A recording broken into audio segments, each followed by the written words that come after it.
हाँ जी, तो नमस्कार भी सभी को। कैसे हो सारे? उम्मीद करूंगा सब बढ़िया हो गए, स्वस्थ हो गए, मस्त हो गए, अच्छे से चल रही होगी आप सभी की तैयारी। तो आज आपके सामने एक नया टॉपिक लेके आए हैं, हाइड्रोकार्बन। वैसे तो ये टॉपिक हमने पिछली कार्बनिक रसायन जब शुरू की थी तब उसमें पढ़ लिया था, लेकिन उसमें इंफॉर्मेशन बड़ी थी, साथ के साथ मैंने आपको डिटेल भी बता दी थी। बस आगे यही टॉपिक आ गया तो मैंने लिखा हुआ है, वो आपको बस एक बार देखना है, सुनना है, क्लास को पढ़ा हुआ है आपका सारा ही। तो करते हैं शुरू कि हाइड्रोकार्बन, नाम से पता लग रहा है हाइड्रोकार्बन। हाइड्रोकार्बन, अब हाइड्रो का मतलब होता है H हाइड्रोजन और कार्बन का मतलब C कार्बन, यानी कि वे यौगिक जो हाइड्रोजन और कार्बन के संयोग से बनते हैं उन्हें हाइड्रोकार्बन कहा जाता है। वे यौगिक जो हाइड्रोजन और कार्बन के संयोग से बनते हैं तो उन्हें हाइड्रोकार्बन कहा जाता है। ये कार्बनिक यौगिक होते हैं भाई। कौन से यौगिक होते हैं? कार्बनिक यौगिक। क्यों होते हैं? क्योंकि ये कार्बन से ही बने होते हैं और हम कार्बनिक रसायन विज्ञान ही तो पढ़ रहे हैं। तो कार्बनिक यौगिक सी व एच के संयोग से बनते हैं, तो सी का मतलब कार्बन व हाइड्रोजन के संयोग से ये यौगिक बनते हैं। ठीक है, आप एक बार सिर्फ स्क्रीनशॉट ले लो ताकि आपको आगे परेशानी नहीं हो। फटाफट स्क्रीनशॉट ले लो इसका, इसमें क्या होगा बाद में आपको दिक्कत नहीं आएगी, स्क्रीनशॉट ले लोगे तो एक बार। चलिए, एग्जाम्पल हाइड्रोकार्बन के पेट्रोलियम। कौन सा? पेट्रोलियम। तो जितने भी पेट्रोलियम पदार्थ होते हैं वो सारे के सारे क्या होते हैं प्यारे बच्चों? हाइड्रोकार्बन ही होते हैं। क्या होते हैं? हाइड्रोकार्बन ही होते हैं। जितने भी पेट्रोलियम पदार्थ होते हैं वो सारे के सारे क्या होते हैं? हाइड्रोकार्बन। तभी तो उनसे कार्बनिक गैसें बाहर निकलती हैं, क्योंकि उनका दहन होता है, हाइड्रोकार्बन के दहन से कार्बनिक गैसें बाहर निकलती हैं। एक मिनट,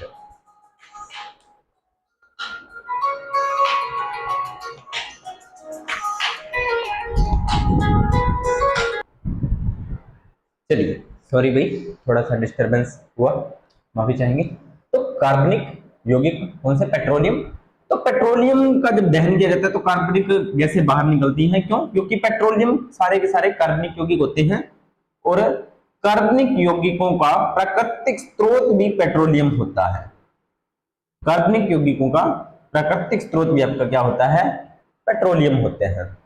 पेट्रोलियम में एक अकेला पेट्रोल नहीं आता भाई, पेट्रोल, डीजल, प्राकृतिक गैस और पेट्रोलियम गैसेस, ये सारी चीजें आती है। ठीक है, अब इसके हाइड्रोकार्बन के आगे दो भाग होते हैं, एक होता है एलिफेटिक यौगिक और एक होता है आपका एरोमेटिक यौगिक। एलिफेटिक में क्या होता है? खुली श्रृंखला होती है, खुली श्रृंखला। कार्बनिक यौगिक है, कार्बन और हाइड्रोजन के संयोग से बनते हैं। तो देखो इस तरह से ये खुली श्रृंखला है। क्या नाम होता है इसका? है किसी को ध्यान? होना चाहिए भाई, ऐसे मत करो। प्रोपेन नाम होता है ना। क्या नाम होता है इसका? प्रोपेन। तो ये खुली श्रृंखला है, ये कोई बंद स्ट्रक्चर नहीं बना रही, इसलिए इनको बोला जाता है खुली श्रृंखला या एलिफेटिक यौगिक। याद रखना है कि एलिफेटिक यौगिकों का क्या गुण होता है कि श्रृंखलाएं खुली होती है और ये यौगिक कैसे होते हैं? गंधहीन होते हैं। एलिफेटिक यौगिकों में कोई विशेष गंध नहीं होती। लेकिन वही बात है, केमिस्ट्री अपवाद, तो इसके कुछ अपवाद भी हैं, वो अपने अभी नहीं पढ़ने। एरोमेटिक, एरोमेटिक में पिछली क्लास में बता दिया था, श्रृंखला कैसी होती है? बंद होती है, विशेष प्रकार की गंध पाई जाती है, विशेष प्रकार की गंध पाई जाती है किसमें? एरोमेटिक यौगिकों में। तो आपको दो ही बातें ध्यान में रखनी है, एलिफेटिक में श्रृंखला खुली गंधहीन, एरोमेटिक में बंद श्रृंखला और विशेष गंध। बस अभी इतना ही ध्यान रखना है, पीछे मैं आपको बहुत सी बातें करवा चुका हूं, तो पिछली क्लास को साथ के साथ देखना जरूर, तभी आपके सारे डाउट्स क्लियर होंगे।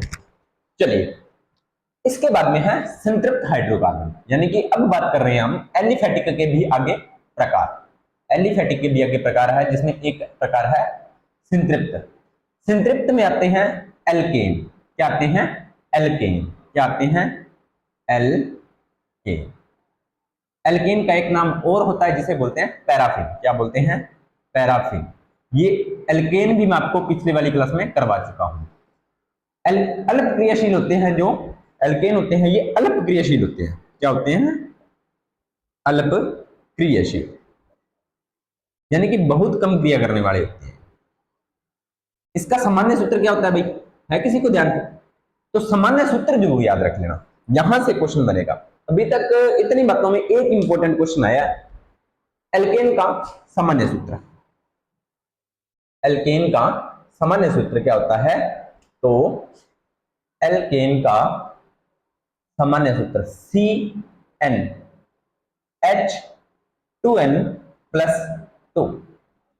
N यहां पर है कार्बन की संख्या, N यहां पर है कार्बन की संख्या, ठीक है। तो कार्बन की संख्या का मतलब क्या है? अब जैसे मैंने आपको पिछली क्लास में याद करवाया था कि 1 carbon meth, 2 carbon eth, 3 carbon टॉप, 4 carbon but, 5 carbon pent, 6 carbon hex, 7 carbon hep, 8 carbon oct, 9 carbon non, 10 carbon dec. अब मोस्टली आपको 10 तक याद रखने होते हैं, उसके बाद में श्रृंखला आगे बढ़ती है तो वो बड़ी क्लास में आपको पढ़ाया जाता है, ठीक है। अब आपको सर मैं तो n को 5 रखूंगा, रख लो भैया n बराबर 5, तो C5 H 2 इंटू 5 प्लस 2 कितना हो गया? C5 5 10 और 2 12 H 12। अब इसको एक एक खोल के बता रहा हूं सूत्र को, बाकी आप खुद करना।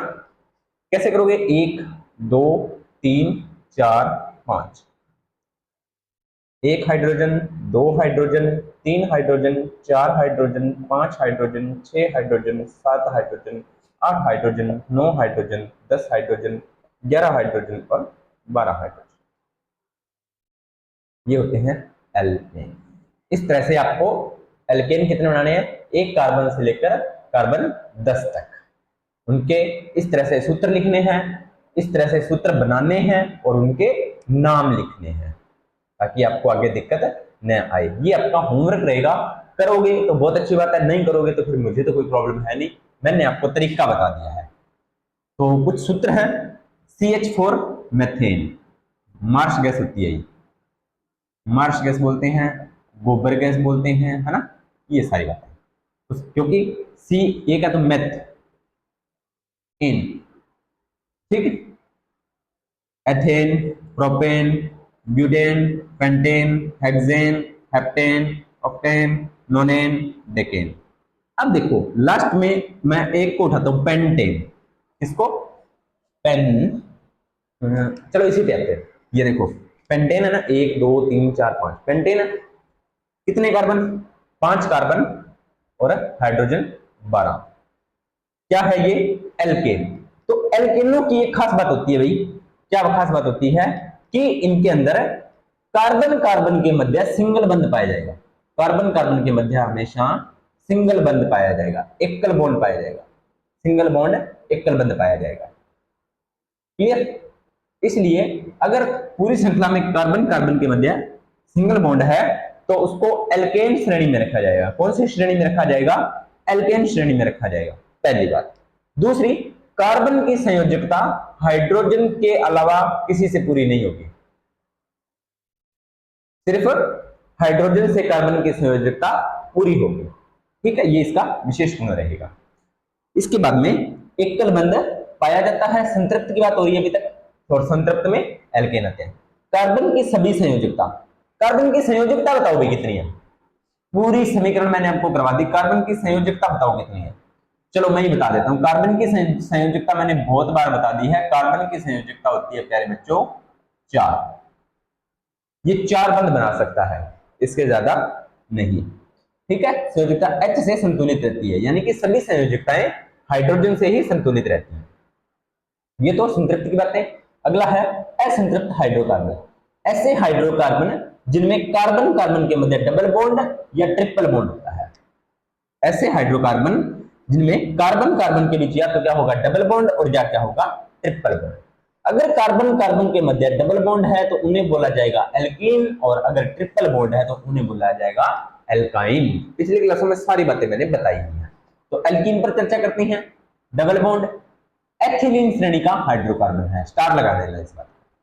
एथिलीन श्रेणी का क्या है? ये हाइड्रोकार्बन है। विशेष बात इसकी थोड़ी सी यही है कि एल्कीन क्या होते हैं?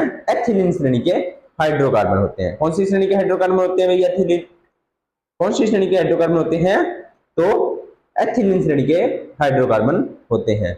ये बात आपको थोड़ी सी ध्यान में रखनी है। चलिए इससे अब आगे बात करते हैं।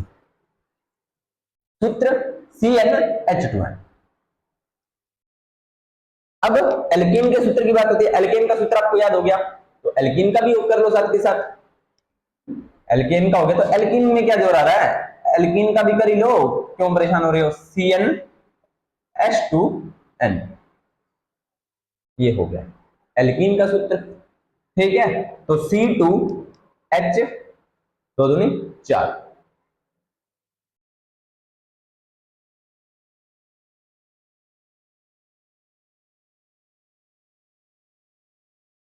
हो रही है ना सुरेख पूरी। ये डबल बॉन्ड आ गया, ये हाइड्रोजन, ये हाइड्रोजन, तो एल्कीन, इसको बोला जाता है एथेन। एल्केन में आगे क्या, अब देखो ये एथीन हो गया, यानी कि कार्बन कितने, 2 कार्बन। 2 कार्बन को क्या बोला जाता है, एथ बोला जाता है, और डबल बॉन्ड को बोला जाता है इन। तो एथ प्लस इन, एथीन। ठीक है, इस तरह से नाम आपको बनाने आते चाहिए, पिछली क्लास में मैंने आपको करवा दिया। अगला है एल्काइन। कार्बन कार्बन के मध्य ट्रिपल बॉन्ड, कार्बन कार्बन के मध्य क्या पाया जाएगा, ट्रिपल बॉन्ड पाया जाएगा, और इसके लास्ट में लगेगा हमेशा आइन। क्या लगेगा, आइन लगेगा, ये आपको याद रखना है। एसिटिलीन श्रेणी का हाइड्रोकार्बन होता है। कौन सी श्रेणी का हाइड्रोकार्बन होता है भाई, एसिटिलीन श्रेणी का हाइड्रोकार्बन होता है। सामान्य सूत्र CnH2n-2, CnH2n-2, ये इसका सूत्र होता है। C2H2, C2H2 आपको याद रखना है। अगला है एरोमेटिक हाइड्रोकार्बन। एरोमेटिक को एक नाम और होता है एरिन भी बोला जाता है। एरोमेटिक को क्या बोला जाता है, एरिन। अब एरोमेटिक में श्रृंखला क्या होती है, बंद। एरोमेटिक में कौन सी श्रृंखला होती है, बंद श्रृंखलाएं, इस प्रकार से ये एरोमेटिक यौगिक होते हैं ना, तो इनको बोला जाता है एरिन भी बोला जाता है। कार्बन में हाइड्रोजन के संयोग से बनने, जिसमें बेंजीन के समान संरचना पाई जाती है। किसके समान संरचना पाई जाती है, बेंजीन के समान जिसमें संरचना पाई जाएगी वो होगा आपका एरोमेटिक यौगिक। C6H6 एरोमेटिक की इतनी बातें। अब कुछ महत्वपूर्ण यौगिक हैं, उस पर थोड़ी सी चर्चा कर लेते हैं। एल्कोहल। एल्कोहल किससे बनता है, तो कार्बन, हाइड्रोजन और ऑक्सीजन के संयोग से एल्कोहल बनता है। क्रियाशील या अभिक्रियाशील मूलक होता है OH समूह है। कौन सा होता है, एल्कोहल में OH समूह होता है। इसको हाइड्रोक्सिल समूह भी बोलते हैं। क्या बोलते हैं, हाइड्रोक्सिल समूह। पिछली क्लास में करवा चुका हूं। क्रियाशील होता है, अगर सूत्र में या पूरी श्रेणी में या श्रृंखला में एक OH लगा है तो उसे बोलते हैं मोनो हाइड्रोलिक एल्कोहल, जिसमें मेथेनॉल। अब देखो क्या नाम बोला है इसने, मेथेनॉल, मेथेनॉल, ये तो बोला है मेथेनॉल। अब इसको तोड़ो, meth plus an plus ol, बनाए सूत्र। मेथ का मतलब एक कार्बन, क्या एक कार्बन, ऑल है यानी कि OH समूह जुड़ा हुआ है, एन है यानी कि एल्केन था, यानी कि सभी के सभी कौन से बंद होंगे, सिंगल बंद। ये हो गया मेथेनॉल। तो इसका सूत्र क्या बनेगा, CH3OH, मेथेनॉल। उसके बाद में अगला देखें एथेनॉल। एथेनॉल में 2 कार्बन, C2H5OH, एथेनॉल। और यही शराब में होता है, शराब में एथेनॉल पाया जाता है। मेथेनॉल होता है प्यारे बच्चों जहरीली शराब। क्या होता है, जहरीली शराब। ये भी आपको ध्यान में रखना है। चलिए आगे बात करते हैं। अगर 2 हाइड्रोक्सिल समूह लगे हुए हैं तो उसे बोलते हैं डाई हाइड्रोलिक एल्कोहल ग्लाइकोल। क्या बोलते हैं, ग्लाइकोल। सामान्य सूत्र वही CnH2n+1। अब इसको मैं एक को ही आपको डिटेल से समझाऊंगा, बाकी आपको प्रतिस्थापित समूह मैंने पिछली क्लास में करवा दिए थे। इसका सामान्य सूत्र क्या है, किसका, एल्कोहल का, एल्कोहल का सामान्य सूत्र बस आपको अल्कोहल का सामान्य सूत्र याद हो गया ना, बाकी आपके सारे याद हो जाएंगे। CnH2n+1। ध्यान दो, अगर यहां पर मैं +2 कर दूं तो ये किसका सूत्र हो जाएगा? एल्केन का। लेकिन यहां पर क्या है? 1 और OH, यानी कि एक हाइड्रोजन हटाकर अगर OH लग गया तो वो क्या बन जाएगा? अल्कोहल बन जाएगा। एल्केन का वही तो हमने किया था ऑब्जेक्ट, C2H6, ये किसका सूत्र था? एथेन का। लेकिन एक कार्बन कम किया। चलो इस सूत्र पर रखते हैं। अब मैं आपको इसी सूत्र से दोबारा समझाता हूं, क्योंकि मैं एक ही समझाऊंगा। CnH2n, alkene, ethane, C2H2 into 2+2, यही तो है। C2N की जगह 2 रखा तो, यानी 2 कार्बन एथ, 2 कार्बन क्या बना? एथ प्लस C6, यानी कि सिंगल बॉन्ड, C6 पूरे कर दिए। सिंगल बॉन्ड है तो एन, सिंगल बॉन्ड होगा तो क्या होगा? एन। तो ये क्या बना? एथ एन। अब मैं क्या करता हूं, इस C को देखो,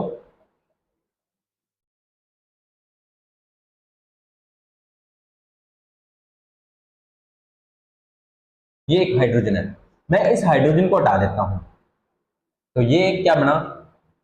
C2H5 ही बना। अब यहां पर मैंने कर दूं मैं, तो यही बनेगा C2 2 दूनी 4 प्लस 1 5 OH। अब लास्ट में इसके लगा देता हूं OH, तो ये क्या बन गया आपका? एथेनॉल।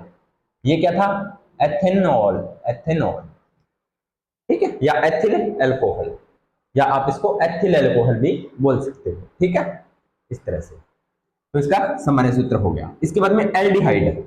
एल्डिहाइड CHO समूह होगा भाई। यहां पर जहां पर आपने OH लगाया था, यहां पर OH लगाया था, वहां पर CHO लग जाएगा, ठीक है। सामान्य सूत्र भी वही रहेगा, CnH2n+1 CHO, फॉर्मियल्डिहाइड, एसिटिल्डिहाइड और प्रोपिलल्डिहाइड। तो HCHO ये किसका सूत्र है? फॉर्मियल्डिहाइड। CH3CHO ये किसका सूत्र है? एसिटिल्डिहाइड। CH3CH2CHO ये किसका सूत्र है? प्रोपिनोल्डिहाइड, ठीक है। चलिए अगला है कीटोन। कीटोन का C डबल बॉन्ड O मूलक लगेगा, ये होगा सामान्य सूत्र, यही CO, ठीक है। Acetone, dimethyl ketone, di ethyl methyl ketone, di ethyl ketone, ठीक है। नाम याद रखने, प्रतिस्थापित समूह है बस। कार्बोक्सिलिक अम्ल COOH, C double bond OH मूलक लग जाएगा, सूत्र वही CnH2n+1 COOH। फॉर्मिक अम्ल चिंटी के डंक में पाया जाता है, एसिटिक अम्ल सिरके में पाया जाता है, प्रोपेनोइक अम्ल, ब्यूटेनोइक अम्ल। फॉर्मिक अम्ल में क्या होता? ठीक है, ये सारी बातें वही लग जाएगा बस। उसके बाद में acid anhydride, R C double bond O, O C double bond O R। सामान्य सूत्र CnH2n+1 CO की ट्वाइस O। एस्टर में COOR ये मूलक लगेगा, वही सेम सूत्र, ठीक है। और फिनाइल फ्रोमेट, इथाइल फ्रोमेट कृत्रिम सुगंधित पदार्थों के निर्माण में, तो इथाइल फ्रोमेट का उपयोग किया जाता है कृत्रिम सुगंधित पदार्थों के निर्माण में, बस। इसके बाद में इथर ROR, सामान्य सूत्र CnH2n+ की ट्वाइस O, यानी कि इसको थोड़ा खोल के लिखोगे तो इसको CnH2n+1 को आप R में लिख सकते हैं, ठीक है, इसलिए यहां पर ROR लिखा हुआ। तो ये पीछे वाली क्लास और इस क्लास को अच्छे से देखना, आपको टॉपिक जरूर समझ में आएगा अभी। और थोड़ी सी कार्बनिक रसायन विज्ञान जल्दी से समझ में नहीं आती, इसकी जितनी हो सकता है आप, जो मैंने 10 बताई हैं, देखो करना क्या है अब आपको। अगर आप करोगे तो ये टॉपिक आपका क्लियर हो जाएगा। सबसे पहले आपको क्या काम करना है, देखो मैं आपको बताता हूं।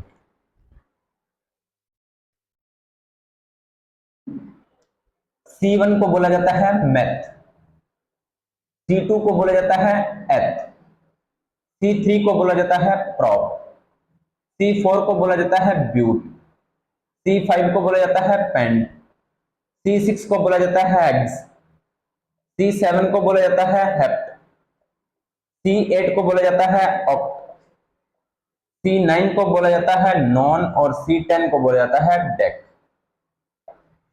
आपको करना क्या है, सबसे पहले इनके एल्केन बनाने हैं सूत्र मैंने आपको बता दिया, फिर एल्कीन बनाने हैं, फिर एल्काइन बनाने हैं। ये बना लिए 10-10। बनाने के बाद में इनके IUPAC नाम और सूत्र भी लिखने हैं पूरा खोल के, यानी कि पहले इस सूत्र से सूत्र बनाने हैं, लिखने हैं सारे के सारे 10 के नाम, फिर इन्हीं के अल्कोहलिक समूह बनाने हैं, एल्डिहाइड समूह बनाने हैं, कीटोन समूह बनाने हैं, ठीक है। और कीटोन के बाद में कार्बोक्सिलिक समूह बनाने हैं, एनहाइड्राइड समूह बनाने हैं,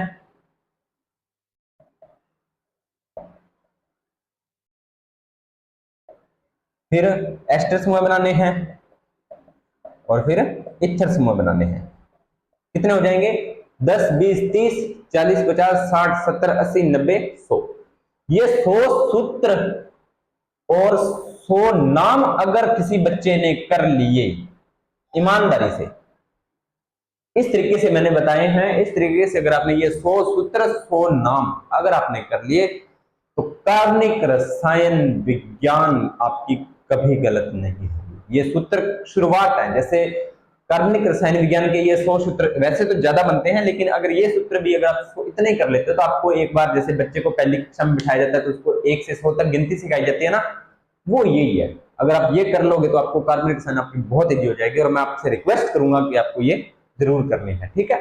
तो उम्मीद करता हूं आपको ये क्लास अच्छी लगी होगी। अगर ये क्लास अच्छी लगी हो तो वीडियो को लाइक करना, शेयर करना, कमेंट करना और चैनल को करना सब्सक्राइब। मिलते हैं नेक्स्ट वीडियो और नए टॉपिक के साथ, तब तक आप सभी का धन्यवाद।